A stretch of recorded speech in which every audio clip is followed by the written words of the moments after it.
अस्सलाम वालेकुम। हम लोग अब सीखेंगे डमी लिस्टिंग के बारे में। पहले तो हम देख लें कि डमी लिस्टिंग होती क्या है, फिर हम इस पे बात कर लेते हैं कि ये जरूरी क्यों है। आप लोग किसी मोबाइल की शॉप पे जाते हैं नया मोबाइल खरीदने। अब आप देखते हैं कि उस शॉप के बाहर जो ग्लास लगा हुआ है उसके अंदर आप देखते हैं उसके पास इतने सारे फोन्स पड़े हुए हैं। क्या वो सारे असली होते हैं? कई दफा वो डमी होता है, यानी डमी को हम कहते हैं कॉपी होती है उसकी, जो सिर्फ आपको दिखाने के लिए वहां रखी गई होती है कि ये फोन ऐसा होता है। आप किसी गारमेंट्स की शॉप पे जाते हैं तो आप वहां देखते हैं कि एक डमी लड़का या लड़की उन्होंने बनाई है, उसको कपड़े पहनाए हुए हैं। अगर गर्ल्स के हैं तो गर्ल्स के, मेल है तो मेल के, उसने ड्रेस पहना हुआ मेल ने। वो डमी के ऊपर सिर्फ ड्रेस दिखाने के लिए होता है, इसलिए वो एक डमी के ऊपर उसको पहना के पूरा उसको प्रेजेंट करते हैं कि जी ये प्रोडक्ट इस तरह की लगेगी। ये होती है डमी, यानी कॉपी, एक फेक चीज जो सिर्फ एक एग्जाम्पल के लिए आपको दिखाई गई है। यहां पे हमें डमी लिस्टिंग कहां पे जरूरत पेश आती है? हम जब अपनी प्रोडक्ट सप्लायर से बनवा रहे होते हैं तो हमने उसको बारकोड्स देने होते हैं। अब बारकोड देने के लिए हमें लिस्टिंग चाहिए। लिस्टिंग के एग्जैक्ट जो फिगर्स हैं, उसके डायमेंशन, वो सब कुछ, वो तो तब हमें मिलेंगे जब प्रोडक्ट रेडी हो जाएगी। अब हमने रेडी करवानी है, उसको बारकोड देने हैं, तो हम एक डमी लिस्टिंग क्रिएट करते हैं, एक सैंपल, एक एग्जाम्पल, और क्रिएट करके बेसिकली हमने वहां से बारकोड जनरेट करने होते हैं, जो कि हमने अपने सप्लायर को देने हैं कि वो हर यूनिट के ऊपर वो बारकोड लगाता है। हमें वो बारकोड देने के लिए लिस्टिंग तो क्रिएट करनी पड़ेगी। अगर हम लिस्टिंग क्रिएट नहीं करते, हम उसे बारकोड नहीं दे सकते। तो हम एक डमी लिस्टिंग क्रिएट कर लेते हैं कि हमारा जो जो रेलेवेंट काम है वो होना शुरू हो जाए। लिस्टिंग की अप्रूवल के लिए बहुत सारी चीजें हैं। हम कहते हैं कि हमारा काम पहले हो जाए पूरा, उसके बाद जब हमारा कंप्लीट कंटेंट आ जाएगा, जब complete dimension, size, weight, everything आ जाएगी, तो फिर हम उसी लिस्टिंग को जाके उसमें एडिट करके चीजें ओरिजिनल ऐड कर। यानी डमी लिस्टिंग में हम एक फॉर्मेलिटी के तौर पे कुछ गलत भी अल्फाज लिखे जाएं, कोई मसला नहीं है। हम उसमें सब कुछ करके सिर्फ उसको करते हैं कि हमारे पास बारकोड जनरेट हो जाए, हमारी लिस्टिंग क्रिएट हो जाए। और जब फाइनल हम लॉन्च की तरफ जाते हैं तो उससे पहले हम लिस्टिंग को देखते हैं, जहां जहां कमियां होती हैं उसको हम फिर पूरा करते हैं, फिर हम उसको ओरिजिनल लिस्टिंग में उसी डमी लिस्टिंग को कन्वर्ट कर देते हैं। तो आइए सिस्टम पे चल के हम देखते हैं कि डमी लिस्टिंग क्या होती है। चलिए जी, हम लोग फिर सिस्टम पे हैं। अब हम डमी लिस्टिंग सीखने जा रहे हैं। काफी सारी चीजें हमने सीख ली हैं, अब प्रैक्टिकली हम डमी लिस्टिंग करते हैं। चलें जी, हम अगेन इन्वेंट्री पे आएंगे, ऐड अ प्रोडक्ट पे आएंगे। यूपीसी कोड आप लोग सीख चुके हैं, आपने बाय कर लिया, यहाँ पे लिखा, कॉपी पेस्ट कर दिया, सर्च किया, उसने कहा जी इसका तो रिकॉर्ड ही कोई नहीं है, create a new listing. New listing पे आए, अभी मेरे सामने एक मैसेज आया था, आपने इसको इग्नोर कर देना। ये मैसेज इसलिए था कि मैं इस अकाउंट पे मल्टीपल लिस्टिंग्स पहले से कर रहा था, तो उसने मुझे वो उसका एक नोटिफिकेशन दिया कि आप जो लिस्टिंग कर रहे थे उसी को रिस्टोर करना चाह रहे हैं या नई लिस्टिंग करना चाह रहे हैं। आप लोग जब नए अकाउंट पे जाएंगे तो आपको ये एरर नहीं आएगा। हम आगे जी, हमने बाथ ट्रे की क्योंकि एग्जांपल ली है तो हम दोबारा बाथ ट्रे पे ही जाएंगे। सर्च किया हमने, कैटेगरी मिल गई हमें, हमने इसकी कैटेगरी सेलेक्ट कर ली। सेलेक्ट करके अब हमारे पास ये टैब आ गया। अब डमी लिस्टिंग में क्या होता है? डमी लिस्टिंग में हम सिर्फ ये करेंगे कि यहाँ पे हम बारकोड एंटर कर देंगे, यूपीसी लिख देंगे, एट्रीब्यूट्स को ऑन कर लेंगे, यहाँ पे इसका टाइटल दे देंगे, कोई भी, कुछ भी इसका टाइटल है। हम कहते हैं जी इसका टाइटल है जी, हमारे पास अभी आया ही नहीं, हम एग्जांपल ले रहे हैं ना। जो ओरिजिनल लिस्टिंग हमने पहले क्रिएट की थी उसमें हमने पूरा टाइटल कॉपी पेस्ट किया था। ब्रांड का नेम हमने एबीसी लिख दिया, मैन्युफैक्चरर एबीसी लिख दिया। बस जो जो स्टार आ रहे हैं वो हम फॉर्मेलिटी के लिए लिखेंगे। यहाँ पे जो रियल में चीजें हैं वो नहीं लिखेंगे अभी, वो तो हम बाद में इस लिस्टिंग को प्रॉपर अपडेट करेंगे जाके। ये वेरिएशंस में कोई स्टार नहीं है। ऑफर में योर प्राइस, क्वांटिटी, कंडीशन, बस यहाँ पे हम क्वांटिटी और कंडीशन ऐड करेंगे। क्वांटिटी ऐड कर ली 100, कंडीशन ऐड कर ली न्यू, प्राइस सेट कर ली 50 पाउंड्स। तो डमी लिस्टिंग में आपने सिर्फ स्टार देखते जाना है कि स्टार कहाँ कहाँ लगा हुआ। जहाँ पे स्टार लगा है वो जरूरी है, जहाँ पे स्टार नहीं है हम उसको, और जो स्टार लगा है वो भी जरूरी नहीं कि एग्जैक्ट आप नंबर से या एग्जैक्ट फिगर्स लिखें, आपने उसको फॉर्मेलिटी पूरी करनी है। कंट्री ऑफ ओरिजिन जी चाइना है, कोई भी कंट्री हो सकता है, बाकी नीचे कोई स्टार नहीं है, हम सबको छोड़ देंगे। इमेजेस में हमने पहले सीखा था कि हम यहाँ पे इमेजेस ऐड करेंगे, एक मेन और बाकी उसके सपोर्टिंग पिक्चर्स। ये जरूरी नहीं है कि जितनी यहाँ पे लिखी आप फुल ही ऐड करें, एक मेन पिक्चर जरूरी है, उसके अलावा आपकी मर्जी है, लेकिन ऐड करनी चाहिए। जितनी ज्यादा पिक्चर्स होंगी, जितने डिफरेंट एंगल से पिक्चर होंगी, उतना बायर को आसान होगा आपकी प्रोडक्ट को जज करना और फिर उसको बाय करना। तो हमने मेन इमेज यहाँ पे अपलोड कर ली, ये मैंने आपको सिखा दिया पिछली वीडियोस में कि मेन इमेज पे जाएंगे, और सिंपली जहां भी आपकी इमेज पड़ी है, डेस्कटॉप पे पड़ी है, डाउनलोड्स में पड़ी है, जहां भी पड़ी है, इमेज उठाएंगे और उसको यहाँ पे आप फिट कर देंगे। अच्छा, इमेज भी हमने फिट कर ली। अब उसके बाद हमारे पास आगे क्या है जी, डिस्क्रिप्शन।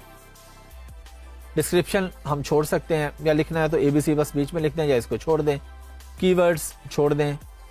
मोर डिटेल्स, यहाँ पे हमारे पास अगर कोई स्टार नहीं आ रहा तो हम छोड़ देंगे बस। तो डमी लिस्टिंग में हमारा इतना सा काम होता है। मेन इसमें जो हमने काम किया वो क्या किया कि UPC कोड ऐड करके लिस्टिंग बस एक क्रिएट की है, बस ये हमारा काम था। लिस्टिंग हमने क्रिएट कर ली है। लिस्टिंग क्रिएट करने के बाद हमने इसको अपने बारकोड निकालने अब हमने इसके अंदर से, जो कि हम सीखेंगे अगली वीडियोस में। अच्छा, अब सवाल ये पैदा होता है कि जब हम डमी लिस्टिंग क्रिएट कर लेंगे तो उसके बाद हम उसी लिस्टिंग को ठीक कैसे करेंगे? तो वो बहुत सिंपल है। अभी मैंने इसको कैंसिल कर दिया, हम कुछ भी नहीं कर रहे। हम आए सेलर सेंट्रल पे, हम लोग आए इन्वेंट्री पे, हम लोग आगे मैनेज FBA इन्वेंट्री पे। अब ये प्रोडक्ट्स हमारे सामने आ रही हैं जो कि ऑलरेडी ऐड हैं इस अकाउंट पे। जब आपने डमी लिस्टिंग की होगी तो वो भी यहाँ पे आपको शो हो रही है डमी लिस्टिंग। आप सिंपली किसी भी लिस्टिंग के ऊपर जाएंगे और ये आपके पास एडिट की ऑप्शन आ रही है लास्ट पे। जब आप एडिट पे क्लिक करेंगे तो आपके सामने वही स्क्रीन आ जाएगी। ये देखें, वेरिएशंस, वाइटल इन्फो, कि ये बारकोड, क्योंकि ये ऑलरेडी है लिस्टिंग, आपने डमी क्रिएट की होगी तो बारकोड ऑलरेडी आ रहा होगा। Images, description. अब आप यहाँ पे आएंगे और अपना कंटेंट जो रेडी हो चुका है, जो कि मैं आपको पिछली वीडियोस में सिखा चुका हूँ, अब जो आपके पास वो कंटेंट मौजूद है, वो पिक्चर्स मौजूद है, वो आप यहाँ पे करते जाएंगे और जो जो चीज ऐड करनी है उसके बाद सेव एंड फिनिश पे क्लिक करेंगे तो अब आपकी यही लिस्टिंग ओरिजिनल हो जाएगी। जो डमी लिस्टिंग थी अब वो रियल लिस्टिंग हो चुकी है। चलें जी, आप लोगों ने डमी लिस्टिंग देख ली, आपको पता चल गया, और बल्कि अब आपको ज्यादा अच्छे तरीके से पता चल जाना चाहिए, क्योंकि कुछ वीडियोस पहले जब हमने लिस्टिंग क्रिएट की थी तो वो भी किसी हद तक उसको हम डमी लिस्टिंग कह सकते हैं। अगरचे मैंने उसमें आपको एक एक चीज बताई। डमी में हम वो सब कुछ ऐड नहीं करते, फॉर्मेलिटी के तौर पे होती है, लेकिन फिर भी उसमें मैंने आपको डिटेल से बता दिया। अब मैंने आपको डमी का सेपरेटली भी बता दिया, तो अब लिस्टिंग क्रिएशन एटलीस्ट आप लोगों को बिल्कुल अच्छे तरीके से याद हो जानी चाहिए।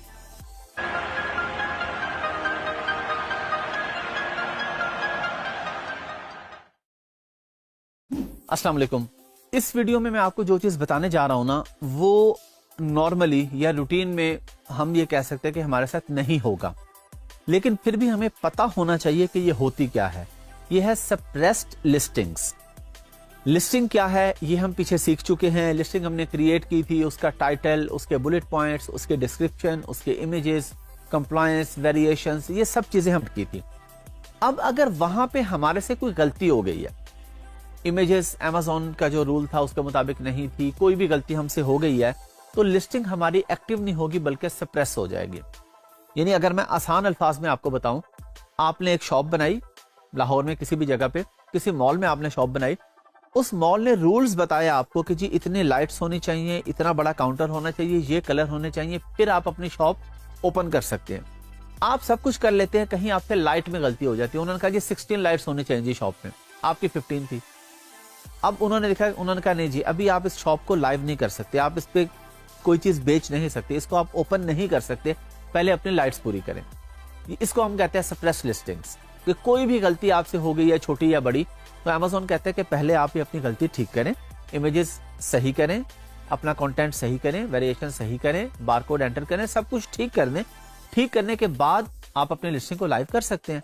तो अगर हमसे कोई गलती हो जाएगी, नॉर्मली तो हम कोशिश करते हैं कि नहीं होती, अब हमें चीजों का पता है, लिस्टिंग क्रिएशन में हमने पूरा सीखा है, फिर भी इंसान है, गलती हो सकती है, तो वो हमें यहाँ पे पता चल जाएगी। हम जब इस पे जाएंगे लिस्टिंग पे, तो एक्टिव जहां पे लिखा आ रहा होता है वहां पे लिखा आएगा सप्रेस्ड, तो हम उसको सामने एडिट पे क्लिक करेंगे। एडिट पे क्लिक करने के बाद जहां जहां गलती है Amazon खुद हमें वहां पे रेड कलर में उसको आइडेंटिफाई कर देगा। रेड कलर का वो स्टार भी हो सकता है, वो मार्क भी हो सकता है, रेड फ्लैग भी हो सकता है, रेड कलर में टेक्स्ट भी लिखा हो सकता है, लेकिन होगा रेड कलर में। लेकिन हो सकता है Amazon फ्यूचर में चेंज कर दे, जब आप ये वीडियो देख रहे हो तो Amazon उसको ब्लू कलर कर दे। तो आपने ये नहीं कहना जी अब तो ये क्योंकि रेड नहीं है ब्लू आ रहा है, अब हम क्या करें, तो ब्लू आता रहे। आपको पता तो चल जाएगा ना कि ये एरर आ रहा है, ये लिखा आ रहा है कि ये चीजें फिक्स करो, हम उस चीज को फिक्स कर लेंगे सिंपली। तो आइए चलते हैं सिस्टम पे और इसको प्रैक्टिकली करके देखते हैं। चलिए जी, हम लोग आगे स्क्रीन पे लिस्टिंग क्रिएशन के बाद हमारे पास कभी कभी यहाँ पे ऑप्शन आती है, हमेशा नहीं आती, कभी कभार हो सकता है कि लिस्टिंग क्रिएट करने के बाद जब आप लोग इन्वेंट्री या मैनेज इन्वेंट्री पे जाते हैं, अपनी लिस्टिंग की डिटेल में जाते हैं, तो यहाँ पे एक्टिव की जगह सप्रेस्ड लिखा आ रहा होता है। वो क्यों लिखा आता है? उसकी रीजन ये होती है कि Amazon की जो गाइडलाइंस है लिस्टिंग के बारे में, वहां पे कहीं ना कहीं हमसे कोई गलती हो जाती है। फर्ज करें इमेजेस है, इमेजेस अप टू मार्क नहीं है, जो स्टैंडर्ड Amazon ने कहा है कि इतना साइज होना चाहिए, ये क्वालिटी होनी चाहिए, वो नहीं है। कोई भी गलती आपसे ऐसी हो गई है जो कि नहीं होनी चाहिए थी। Amazon के रूल्स और हैं, लेकिन आपसे वो काम गलत हो गया, तो यहाँ पे आएगा सप्रेस्ड लिस्टिंग्स। आप वहां पे क्या करेंगे, ये एक्टिव की जगह पे आएगा, ये स्टेटस की जगह पे आप सिंपली एडिट पे जाएंगे और एडिट पे जाके वही लिस्टिंग क्रिएशन जो हमने की थी वो हमारे पास अभी पूरा इंटरफेस दोबारा से सामने आ गया। अच्छा, यहाँ पे हम देखेंगे कि हमारे पास जो भी गलती हुई है ना, वहां पे रेड फ्लैग आ रहा होगा, यहाँ पे रेड कलर में कुछ ना कुछ लिखा आ रहा होगा। जिस तरह आपको याद है, मैंने आपको GS1 के बारकोड्स बाय करते हुए जब पासवर्ड एंटर किया था, तो उससे मुझे नीचे एरर दे दिया था कि ये पासवर्ड हमारे रूल्स के मुताबिक नहीं है, सिक्योरिटी वीक है, आप ज्यादा स्ट्रॉन्ग पासवर्ड लगाएं। तो यहाँ पे रेड कलर में ऊपर एरर आ रहा होगा, स्टार आ रहा होगा, रेड कलर में कुछ ना कुछ लिखा आ रहा होगा, तो आपको पता चल जाएगा अच्छा मेरी ये गलती है। उसको आप ठीक करेंगे। ठीक करने के बाद आप जाके सेव एंड फिनिश पे क्लिक कर देंगे। अब वो गलती ज्यादातर इमेजेस में होती है या आपकी कंप्लायंस में हो सकती है, वेरिएशंस में कहीं भी हो सकती है, कोई भी गलती हो सकती है।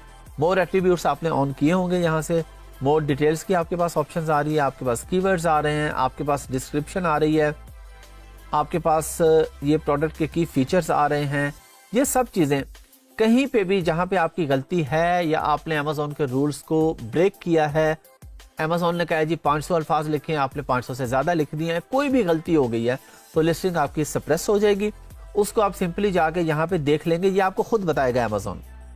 यहाँ पे रेड फ्लैग आ रहा होगा, रेड कलर का स्टार आ रहा होगा, रेड कलर में लिखा आ रहा होगा कि ये आपकी गलती है। उसको ठीक करके जब आप सेव एंड फिनिश पे क्लिक करेंगे तो आपकी लिस्टिंग थोड़ी ही देर में, उसके बाद चंद घंटों में एक्टिव हो जाएगी। चलें जी, आपने देख लिया, बहुत सिंपल था, बहुत आसान था। कोई भी आपकी लिस्टिंग अगर सप्रेस हो जाती है तो सिंपली उसको एडिट पे जाके आप उसको ठीक करेंगे। ठीक करने के बाद आपकी वो लिस्टिंग ऑटोमेटिकली एक्टिव हो जाएगी।